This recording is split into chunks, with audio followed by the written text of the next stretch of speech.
Hello everyone, we are back live with the National Conference of Privacy and Data Protection, VACY Romania 2021. On our second session, I would like to welcome our guests. We have Mr. Punit Bhatia from Belgium, we have Mr. Stefan Weiss from Germany, Mr. Finton Swanton from Ireland, and Mr. João Gabriel from Portugal. The first presentation belongs to Mr. Punit. He is an international speaker and trainer, author of books in the field of data protection, and creator of the podcast Fit for Privacy. Today's subject is the role of your staff in privacy compliance. Mr. Punit, please. Thank you, Diana, and thank you everyone for being here. Let's get started. You usually think that the role of your staff is you have to give them training and they have to protect privacy for you. But it does not work like that. There's a little bit more to it, and that's what I'm going to talk to you about it. First thing, am I audible? Is everything working fine? Okay, good. So if everything is working fine, let me ask you a question. And who has been part of a mandatory corporate training? Say I in the chat, in wherever you are watching from. Say I, because then I know that you've been part of a mandatory corporate training. And so mandatory corporate training, how do you feel about it? Because most people find corporate trainings boring or not relevant. And if you are amongst those, or if you found ever a corporate training boring or not relevant, say me in the chat. And now the question is, if we as people find our trainings boring or not relevant, or why do I have to do this training? Why should the privacy training you create should be perceived differently? I mean, isn't it logic? But that's what I'm going to talk about in next few minutes, about 25 minutes. And I'm going to help you bridge the gap between what you expect from your staff, what they expect from a training, and how do we build it together and find synergies so that you can leverage your staff as your eyes, as your ears, as your hands, because as DPO, as compliance director, as privacy consultant, as privacy manager, whatever role you are playing in privacy, you need those extra pairs of eyes, hands, ears, and so on, because you cannot do it all by yourself. So that's the focus of my presentation today. But before I do that, I would love to thank VACY Romania, Marius, Christiana, Diana, and all the team behind it for making this conference possible. It's not easy. We are in a world of pandemic. Life is difficult. So organizing this and having that courage to plan, organize, it takes months of efforts. So thank you so much for organizing this and bringing all the people together. Already, if there's any evidence of morning sessions, this is going to be a great conference, great 2 days. Of course, I will not attend the Romanian one, but I can certainly say for the English one today.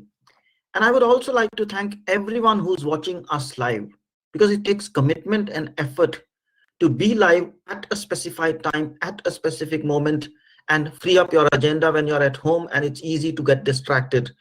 But it's also an opportunity because you're at home, you don't need to travel, and you can take these wonderful presentations from different people, and also the event of VACY Romania from your home. So that makes it easier, but it's also challenging. So thank you for being online. And if you're going to watch this later, you're also welcome to join us.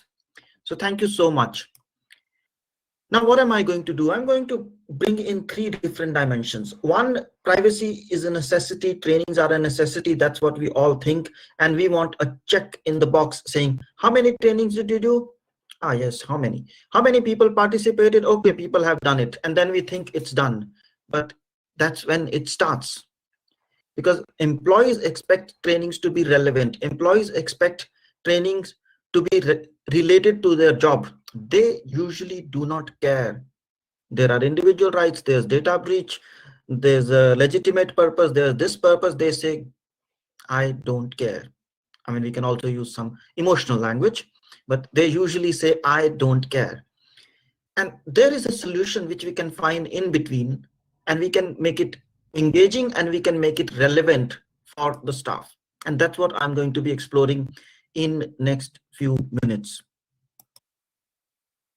But before I do that, I mean, Diana already did my introduction, but very lightly, it's not that I'm just here to consult. I have experienced it in the Fortune 500 companies as Global Privacy Manager, Privacy Protection Officer, and GDPR Program Manager across multiple countries. And that's where I have learned and realized these challenges. And of course, I express myself as an author, speaker, advisor, and trainer, but it's not about me, it's about you. And that's why I set up this Fit for Privacy brand, wherein we have a podcast, we are creating courses, and I coach DPOs, and I'm also consulting companies. But the question is, the topic here is, why does it matter? Why do we need to engage staff? Why do we need to leverage our staff for privacy compliance? Well, 3 reasons. Of course, we can have hundreds of reasons, but in essence of time, 3 reasons. Research says that 90% of data breaches were caused by human error. Of course, this is the data from UK. Analysis of ICO by CyberSafe, but we can always discuss and argue on whether it's 90%, 70%, 60 or 50%. Fact of the matter is, majority of breaches, majority of data breaches are caused, created by either human negligence, human error, or malicious intent on part of humans. So we do spend a lot of time, a lot of energy on processes, technology, and so on, but it's the human side that matters the most. So if you are looking to contain data breaches, you need to look at how do you train your staff. Then another reason is, if you're finding challenges in getting budgets from your CFO or COO or your management, well, one data breach on an average cost 3 million plus, almost $4 million. So is it worthwhile to put a contingency fund, a risk fund of 3 million, that if a data breach happens, we will need it? Or is it worthwhile to put a few €100,000, a few €1,000 for a good training? I think we should do the latter, because it will not only protect us from breaches, but a lot of other things. And we also know that a compliance or any chain is as strong as the weakest link in the chain. So if your human capital, your staff are not comfortable, not trained, or not well versed with the concepts, then it's going to be a challenge. And those are my 3 reasons that you need to invest, you need to consider having good quality trainings, engaging trainings. But we all know this. You'll say nothing new, because you know it. Of course, we can debate on numbers. It's not 90%, it's this much. We had a breach, it was not 3 million, it was less. But the fact is, we all agree that we need to train our staff. So if we need to train our staff, let me give you 3 challenges that come along in way of good training. So research points us that about half of people surveyed say that the challenge is to make managers a priority, that managers should make it a priority, that learning is a priority. So if you're sending in a corporate training, a mandatory training which is to be done, and the manager says, yeah, just please do it because you know we need to do it, the DPO is saying it, it doesn't work. There needs to be more commitment, more demonstration of interest from manager. Yes, it's important in our marketing team. Privacy is very important. I want you to do it. It's not just the DPO. I also need it, because if you do it, we will be privacy compliant and we will save a lot of money. So if the messages need to change. And then the other aspect is, there needs to be a continuous culture of learning. So it should not be once a year, December is coming, we need to finish our quota of trainings. It should not be like that. It should be continuous learning and continuous engagement. And of course, engagement means much more than training. It's not just one way you send them the trainings. It's also asking them, how do you feel? What is your perspective? Do you feel we are ready to address? Because it's one thing to have a process. It's another thing that people know about the process and are comfortable with the process. So we know about the challenges, we understand the need, but the question is, what do we do? And in my opinion, we need to do three things, three different levers to ensure employees are engaged and you are able to leverage them as your eyes, as your ears, as your hands, because you as a DPO, and even if you have a team, when I was with ING Bank, there were 100+ data privacy professionals, but that does not mean we could do all that. We still needed our colleagues, we still needed our staff, because we had 50,000+ staff. So 100 to 50,000, there's a huge ratio. And when I was with another Fortune 500 company, we were 5 data privacy professionals with some compliance professionals, and again 50,000 people. So 5:50,000 is a huge ratio. So you need eyes, ears, hands, and anything that you can get from your staff. So you need to leverage, you need to connect, you need to engage. So three things for that. And the first thing is, what they don't know, they cannot act on.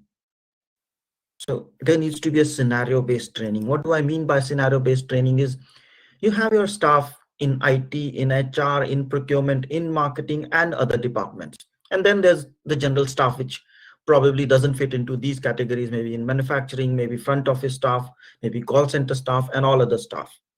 We can look at different classifications. And then you have managers, and then the board or the executives. And of course, I know you know that reality DPO fits in between executives and managers, but I put them on top because from a privacy standpoint, you are the ones laying out the vision, laying out the strategy, putting the marker on where things are, where do you want privacy to be. So how can you expect one set of corporate training to take care of all the needs of IT, HR, procurement, marketing, and so on? And why do you expect you are interested in individual rights, data subject rights, data breaches, anonymization, pseudonymization, and all that, I should say, acronyms like TOMS. When I said, what is TOM, technical and organizational measures? Yes, it's good for you because that's the world you live in. The marketing team's world is different. They live in the world of campaigns.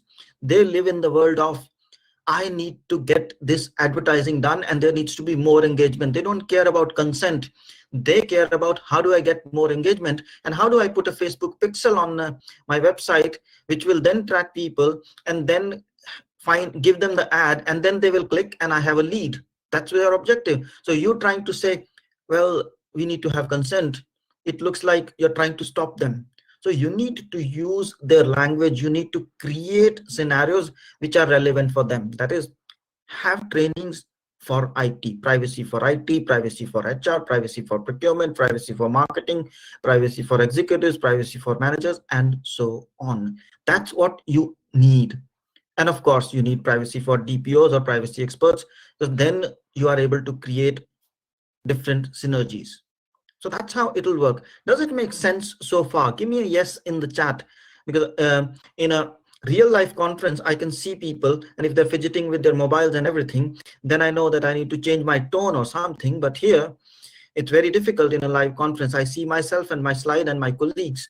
So who are very interested in this, but I also want to make sure that you are, so say yes in the chat if it's making sense. So continuing with this, you need scenario-based training, then those trainings will need to have, okay, that's what happens when we convert it into a PDF, that some of the content misses. So don't worry, we'll make it happen. So what I meant to say here is, your privacy training needs to have 5 parts. What is privacy? Why is privacy important for your company? Because if they don't understand what is privacy and they don't relate to it, and if they don't understand why it's important for your company, don't talk about fines too much. Talk about the relevance, the benefits. And then talk about how is privacy relevant for their job? What can they do in their job?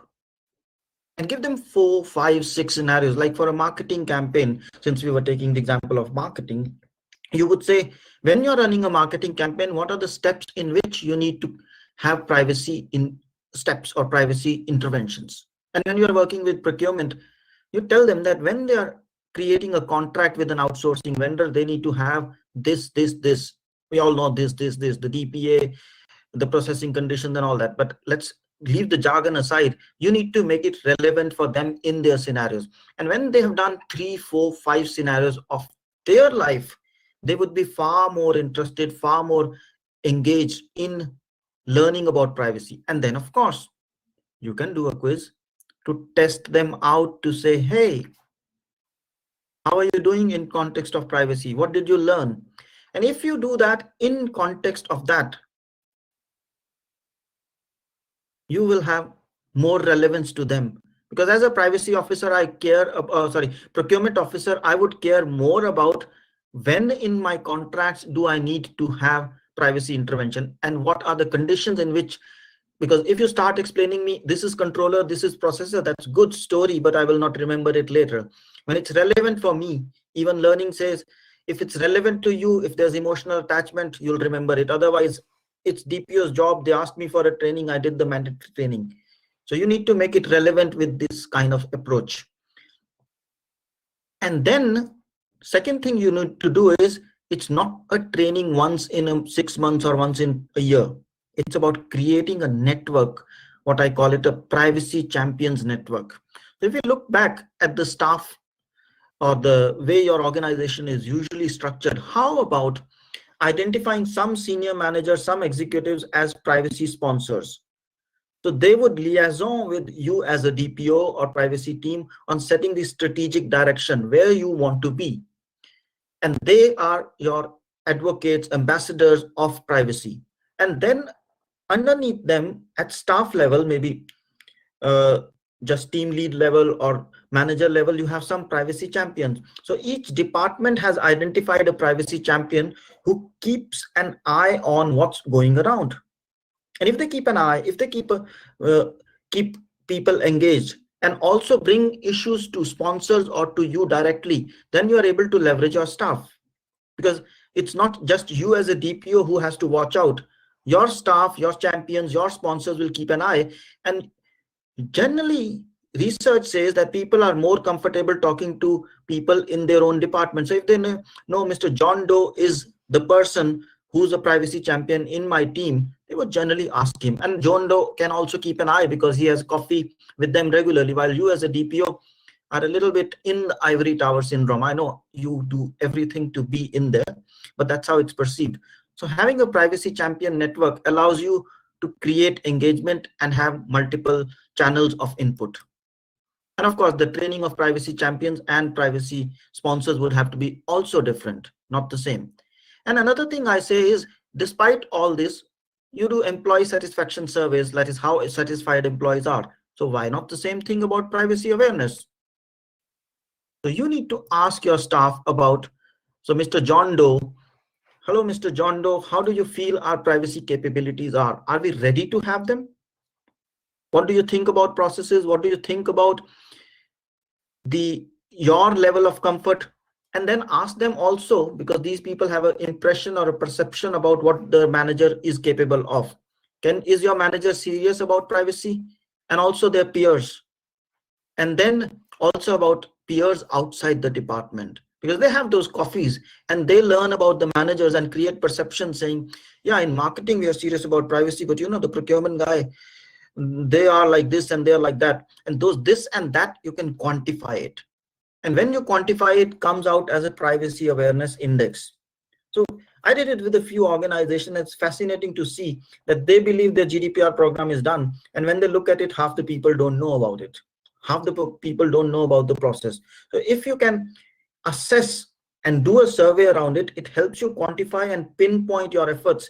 Then you can talk to your privacy sponsors and champions and saying, hey, in this department, we are seeing this a little bit of lag, little bit of challenge in privacy awareness. So how do we tackle it? And then you can take pointed action. Otherwise, you're shooting in the dark and doing general things, which is not the idea here.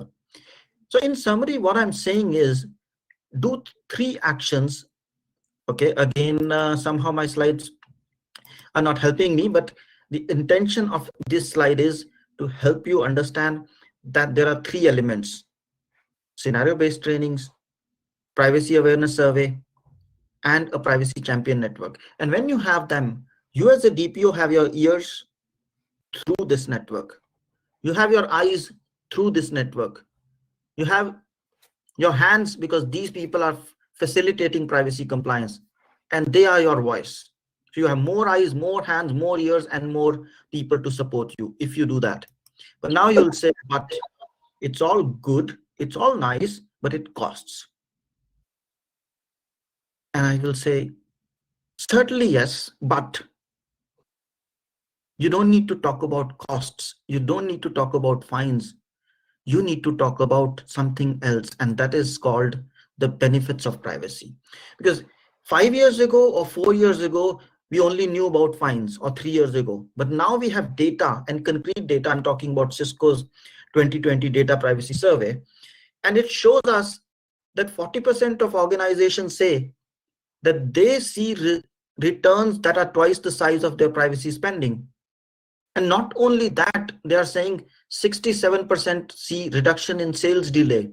71% say they facilitate agility and innovation, or data controls are helping increase operational efficiency. 72% saying. Now, when I looked at these numbers, my first reaction was, is it skewed? So I looked at how many people have participated. And I found 2,500 people. So unless the data is really manipulated, 2,500 people and 70% of them cannot say this is how it is. So it has to be real. And I know it's unbelievable, but this is something, it's not your report, it's Cisco report, and you can use my name or take a snapshot of this slide and show it to people saying, this is how privacy is making impact on business sides. You don't need to sing the story of 4% of revenues. You need to do this one, because this is 74% increase in building loyalty and customer trust. It's about 73% chance of mitigating losses from data breach. That is 3 million already, if you remember.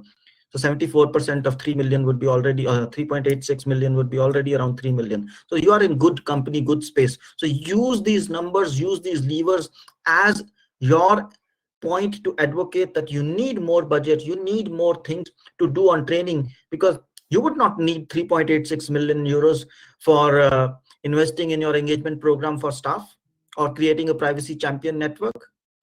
As when I was creating these privacy champion networks, I was asking for 0.2, that's 20% of effort of one person in a department. Now one person in generally departments are 50 to 100 people, and if I'm asking 1 FTE, it's not 1.2 FTE, it's hardly the cost.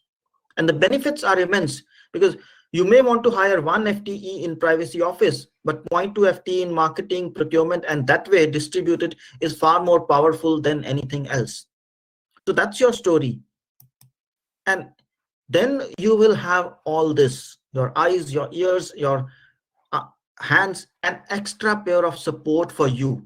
And when these people understand marketing, procurement, IT, or HR, they are more relevant for you, because you don't need people who understand privacy. You need people who can raise the questions from HR, procurement, marketing to come to you, because you are the privacy expert. Then you need a smaller team in privacy office, a larger network, and together you are being more and more relevant and more successful. And that's how you will leverage, that's how you will use your staff. And by the way, if you're thinking I'm just saying paying lip service, and when you call me or call any of the other speakers to say let's do privacy training, they will charge you a lot. I can't say about others, but I can certainly say about me. For me, if you're talking about 100 plus people and paying for the full year, it costs 9 euro cents per user per day if you use standard trainings without any customization. So I mean, 3.86 million for a data breach, 4% risk of a fine. Of course, that's a higher number, but we've seen fines of millions of euros. We had in the morning session wherein fines were being talked about. And then compare it to something like this. Again, 9 euro cents needs to be converted into full year and your people and everything. But if you pay for full year and everything, that's how it starts. Of course, we need to discuss and align on what do you need. But that's my short message, that if you want to align, engage, and connect with your staff, you need to do 3 things. 3 things meaning scenario-based trainings which are relevant for them in their context, not talking about privacy, talking about what's relevant for them. Don't talk rights, don't talk breaches, talk about their own campaigns, their own contracts, their own outsourcing and things like that. Second, create a privacy champion network, because you need people in the department, knowing the department, understanding privacy, and the coaching for them is not to become a privacy expert, but to become knowledgeable enough about privacy to ask the right question at right time to you. So you remain in control, but they are your spokesperson, champion on the ground. And third, ask your staff. Let them not discuss on coffee machines. Anyways, in pandemic, coffee machines conversations have been replaced with Zoom calls, but you can still do a survey, still connect with them through awareness surveys, and get a 360-degree perspective on where you need to take concerted action and which processes are being perceived. I'm not saying you didn't put the process. You put the process, you did the best, but now it's time to leverage staff and ask where that process needs to be either fine-tuned or communicated better. So that was my short pitch on how you can enhance and leverage from your staff and have a greater role for them in your privacy compliance.